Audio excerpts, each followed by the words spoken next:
أعوذ بالله من الشيطان الرجيم بسم الله الرحمن الرحيم مثلهم كمثل الذي استوقد نارا فلما أضاءت ما حوله ذهب الله بنورهم وتركهم في ظلمات لا يبصرون. سورة بقرة آیات 14 اولسم اتلسم او بیا تر رکوع تر اخره پوری یعنی 16 نمبر آیات. عزتمندو ما تاسو ته ویلو چې الله تعالی په دې آیاتونو کې د منافقینو صفات او د هغې حالت بیانوي.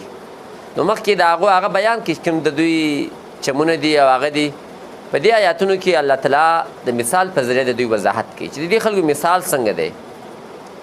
مثلوهم د دوی مثال کمثل الذي په شان د هغه چا دی استوقد چې بل کړی وي نارن اور.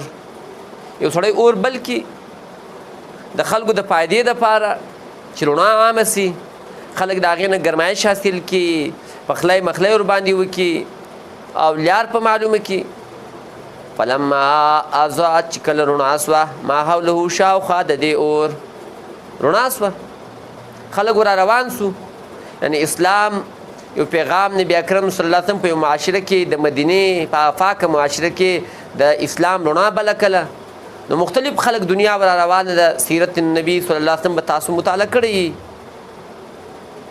لیکن منافقین د خپل خباثت د وجې نه دوی ور روان سو، د خپل مفادات پر بنیاد باندې لکه پرون چې ما تاته دوه درې د دوی کرتوتات ذکر کو. نو چې دوی ور روان سو د دوی په صفا نیت نه و. ذهب الله بنورهم وړله الله تعالی رڼا د دوی، رڼا یې ځینې واخته، دوی دې توفیق نه کوي ور. وترکهم پرېښول دوی فی ظلمات په تیارو کښې لا یبصرون دوی نه ویني. بس دوی راغلو هغه تیاره وه، دوی له اسلام د رڼا د باوجود نه چې دی هلته و دوی ته بجای د فایدې نور چې دی هغه دوی د ژوند په غم باندې اخته سو.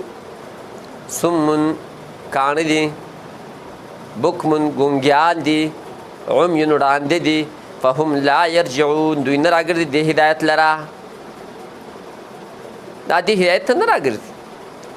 او کصیب یا فشان د دوی یا مثال مثلوهم کمثل صیب فشان د هغې اوریاځې دی من السماء چې د اسمان نه راورېږي فیه په دې کښې ظلمات تیارې وي ورعد او تناوي وبرق او برشناوي یجعلون دوی ګرځوي اصابعهم خپلې ګوتې فی آذانهم په خپلو غوږو کښې دا ګوتې داسې نیولي تا بلدلي کله باران وي تناوي برشنا نو سړی ګوتې داسې نیسي. نو چې کله د اسلام کومې وحي چې د اب له پاسه رانازله شي نو په هغو کې مختلف احکام وي، کله د جهاد تذکره وي، د جنګ تذکره وي، د مال د خرج کولو تذکره وي، نو دوی پر شا سي غوږونه ونیسي ګویا کې دا مسله موږ اورېدلې نه ده.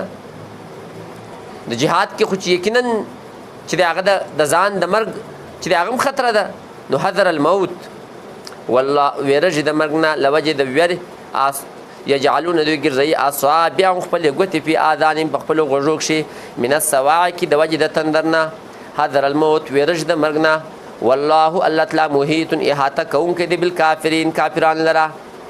یکاد نږدې ده البرق دا برشنا یخطفو وبتشتهی ابصارهم د دوی نظرونه کلما هر کله اضاء چې رڼا سي لهم دوی لره مشو فیه بیا روان سي په دې کښې. کله د جهاد تذکره ختم سي مسلمانان راسي پر کورو سي مال غنایم راسي نو دوی هم راوځي موږ هم مسلمانان یو. خو لیکن و اذا اظلم علیهم چې کله بیا تیاره سي، یعنې تیاره خو معنی دا نه ده، خو دوی چې د اسلام و د سختو احکاماتو ته ملا نسي تړلی نو بیا قامو ودرجې بېرته پر شا سي.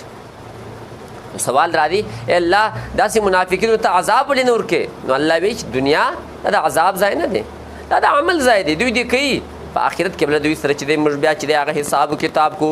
ولو شاء الله که وغواړي الله تعالی لذهب وبسي بسمعهم د دوی سترګې د دوی غوږونه څه معنی د غوږو د اورېدلو طاقت کاڼه وي کې و ابصارهم د دوی بینایي د سترګو د لیدلو طاقت ان الله بېشک الله تعالی علی کل شیء قدیر په هر شي باندې قدرت لري. اصل عزتمندو دا یو اهم مسله ده منافقینو دې باندې سر خلاصول پکار دي. نن سبا زموږ مصیبت دا دی چې دې معاشره کې د منافق خبره عامه ته منافق یې. منافقانو ماته تشریحات به زه چې دی بیا انشاءالله پر بله موقع تاسو ته کوم. دا خو لفظي ترجمه ده خو له دې شي نه ځان ساتل پکار دي. زموږ په معاشره کې ته منافق یې ته ها یې ته دا یې نه جي. د عمل د کمزوري پر بنا باندې څوک منافق کېدای نه شي. منافق اصلا د عقیدې په اعتبار سره چې څوک د چا عقیده دارنګه وي. لکه مثال زموږ په معاشره کې څه خلک شته نه ځان ته خو مسلمانان وي کلمه خو وایي زه مسلمان یم لیکن د عمل د وینا دی په الله پسې هم غږېږي دی د الله په رسول پسې هم غږېږي دی په مانځه پسې هم غږېږي. نو دا اگر چې دا تر منافق هم لوړه چې د هغه زه به څه ووایم دې ته خو ملحد ویل کېږي دې ته خو زندیق ویل کېږي چې دی وي مسلمان وي زه مسلمان د مسلمان په کور کې پیدا شوی یم. لیکن بیا چې ته د خبرو ته غوږ ونیسې نعوذ بالله دی په مانځه خاندي دی په روزه باندې خاندي دی په زکات او په حج باندې مسخرې کوي. نو بیا عزتمند مسلمانانو زما ستاسو نه دا درخواست دی چې له داسې خلکو نه بیا ځان وساتئ. دا خلک نه د خبرو دي او نه د ناستې دي بلکې ته کوشش دا وکړه د الله په کتاب باندې سر خلاص کړه قرآن مجید زده کړه. الله د موتاته د نیکو اعمالو توفیق را نصیب کړي.